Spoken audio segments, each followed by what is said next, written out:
Hello everyone, good evening, and this is Tatha, and today is the first day of July 2021. So, I would like to quickly share with you a snapshot of what we say today. Again, it's called something called a follow up in sales.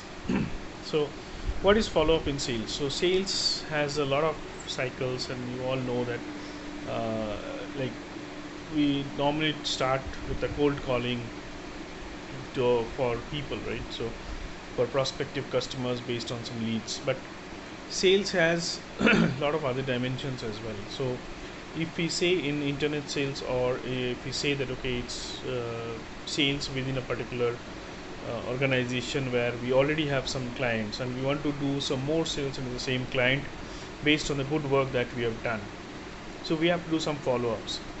So first is starting with a problem or a pain statement or pain point from a client side. Once we identify that there is a pain somewhere here, we try to devise a solution for it.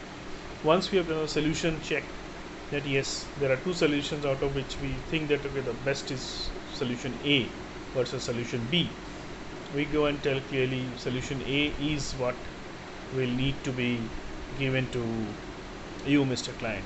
So we go to the client and say that okay, hello, Mr. Client, we have got a solution A for your pain point, which you have discussed a few days back or a few weeks back, and we go and present it. Then we say that okay, that needs maybe three people extra or three people to do it of this skill A, skill B, skill C. Then we say that okay, these people can be made available by certain date, say in the future, and we will be able to solve your problem by another date based on a high level project plan.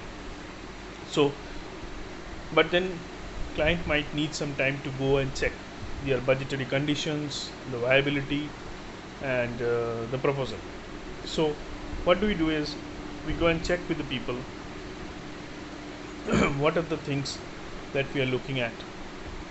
So we are looking at a follow up, because the client might think that okay, after a week's time uh, they are not taking decisions. So what we have to do is we have to go and talk to the person who is in charge of making the decision, or his or her deputy, that we gave a proposal 1 week back.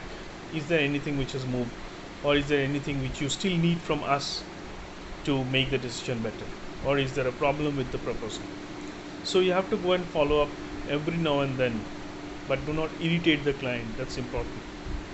And we go and talk to the client, understand their position. They might come back and say, oh, the price is very high. We negotiate on the price, and then again do a revised proposal, and then again follow up, because without follow up you're not going to get any additional work from the client.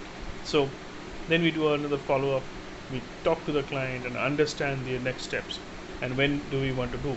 And you have to sometimes tell very clearly, if I want to sell say X number of people, um, or for services, I need some lead time to get those people onboarded. So it's not just that you tell me tomorrow to start off the work, I cannot do it.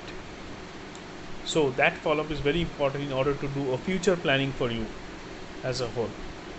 So that follow up will ultimately be at the fruit in the coming days, and you are able to get that work, do the planning, do the follow up, methodologically create the project plan, add resources as required, and then do the delivery or the service delivery. So follow up plays a very important role. Otherwise, many clients will tend to think that okay, I will do it sometime later. They will not understand the implications of doing something later or procrastinating.